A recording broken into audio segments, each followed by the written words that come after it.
mga kapitbahay. Welcome to another episode of Mrs. Galang's Kitchen. Saan? Bulacan, Pampanga, and Tarlac. We are here to show you our recipe, our version of Puto seco. puto seco. No? This will bring me back to my childhood. Nung bata po kami, isa to sa mga paborito namin kinakain. At pinaglalaroan. Yes. At well, napakadali lang naman palang gawin. Papakita po namin sa aming pagbabalik.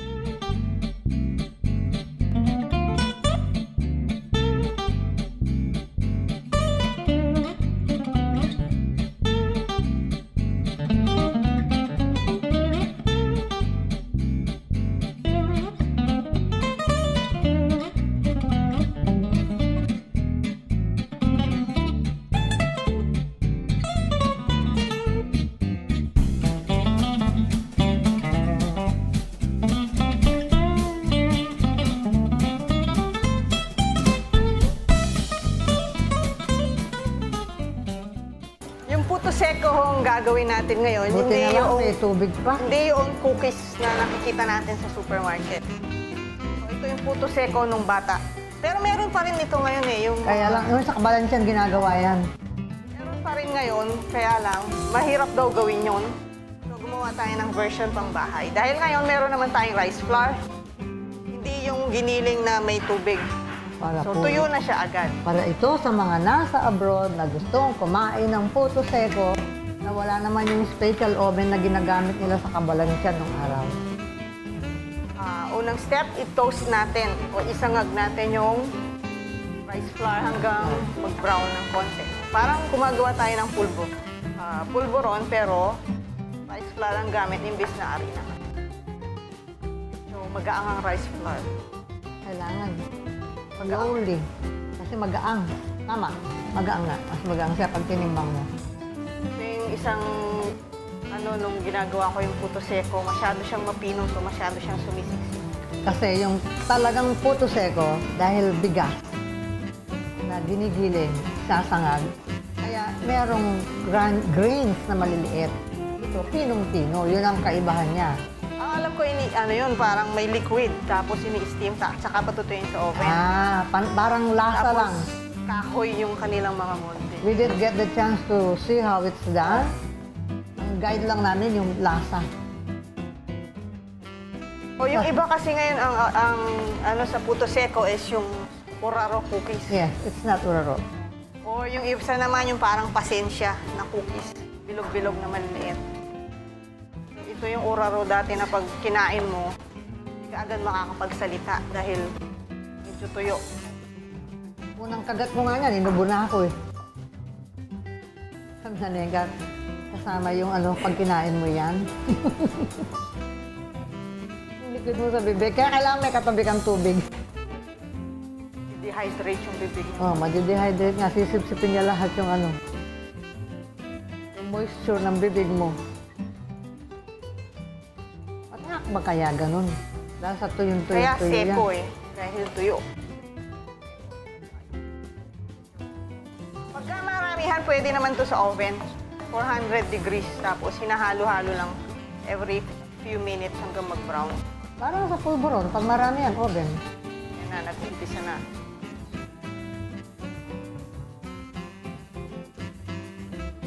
Ito na ho yung ating toasted na rice flour. Pinalamig na ho ito ng konti. Dahil para mai-add na natin yung ibang ingredients. Palagay ko, pwedeng-pwede yan sa mga nagda-diet kasi konting asukal, wala mang itlog, wala mang Tsaka mantika. gluten-free siya. Gluten-free, yeah. Dairy-free, gluten-free, Ituro mo yung kay Tita Ping. egg-free. Kasi kailangan niya nila, Add natin ang nila, coconut milk powder nila Patrick. at yung asukal. Hahaluin lang natin ito mabuti. Pwedeng kamay dahil kakamayin din natin ito niya. Okay. So, haluin natin mabuti. Siguraduhin walang buo-buo yung coconut milk powder. Pwedeng i-sift pero yan. Ito yung ating 3 tablespoons na water. Pwedeng Dahil ito'y bigas. So, minsan matakaw sa tubig, minsan konti lang ang tubig na kailangan. So, Yan ang pinakamahal dyan natin. 3 to 4 tablespoons na. Talagang Add kailangan natin unti-unti. kamay, ah. Oo. Tapos, kailangan ikalat natin yan. Mm. Hindi natin bubuuin ito na parang dough. Para lang ma-moisten ng konti yung mixture.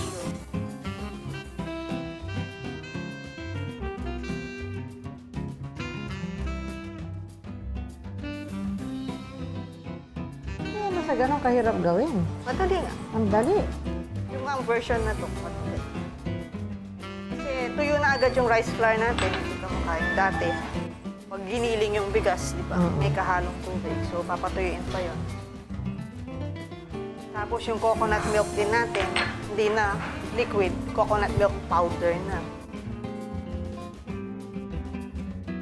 So, para siguradong walang malalaking lumps o bubuo yung ating mixture. Kain. Kalat.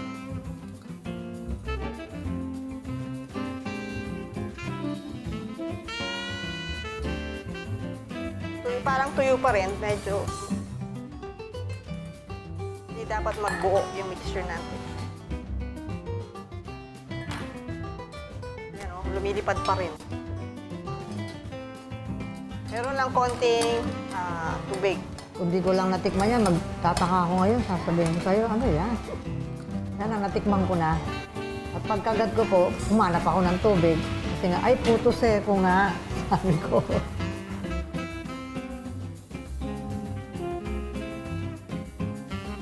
Napakadali ng version ng puto seco natin. Yan ang napakadali. Ayan. Halos So, labor na lang haluin. ang kailangan mong ano dyan eh. Kwentahin. Mabuti para yung kung ano man yung Kung parts saan mo kayo na bebeke yung card dito? medyo basa, maihalo natin mabuti. So, bawat isang, sa muffin pan natin i-bake 350 degrees for 15 minutes or hanggang matuyo. So, loose lang. 1/8 cup or 2 tablespoons bawat isang molde. O butas dito sa ating muffin pan.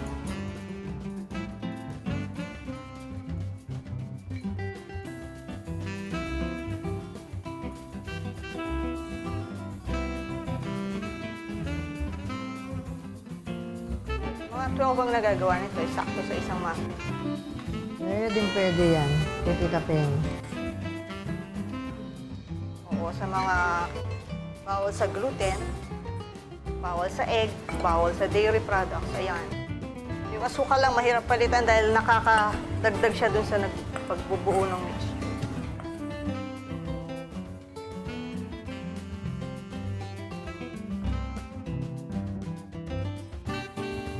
I-press ng konti, huwag masyadong idiin at hindi masyadong matigas yung ating puto seco. Hindi na siya puto seco. Sinubukan ko rin gamitan to ng pang molde ng pulburon pero masyadong sumisiksik. So, maganda yung ganito. Sasalang na natin 350 degrees for 15 minutes.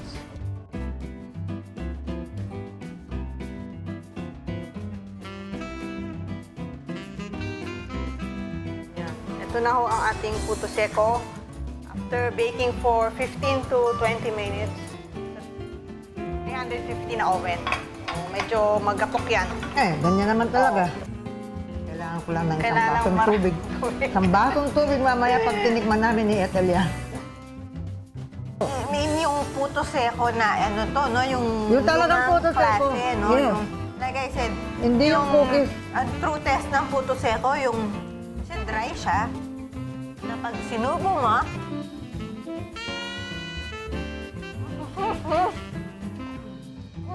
Tubig.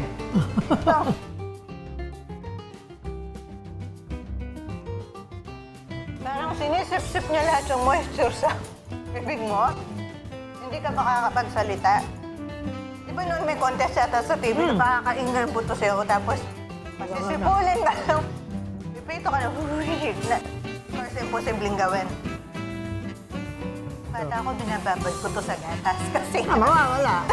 hindi na siya puto seco doon, pero Mawawala ka sa gatas. Pinaglalaro ko kasi sinisip. Kailangan, isang kagat, isang inom. Ganyan ang pagkain yan. Lalo na yung mga nasa abroad nating mga viewers. Yes. Matutuwa sila dito. Now, you can make your own puto seco at home. Easy in your own oven. Hope you try today's recipe.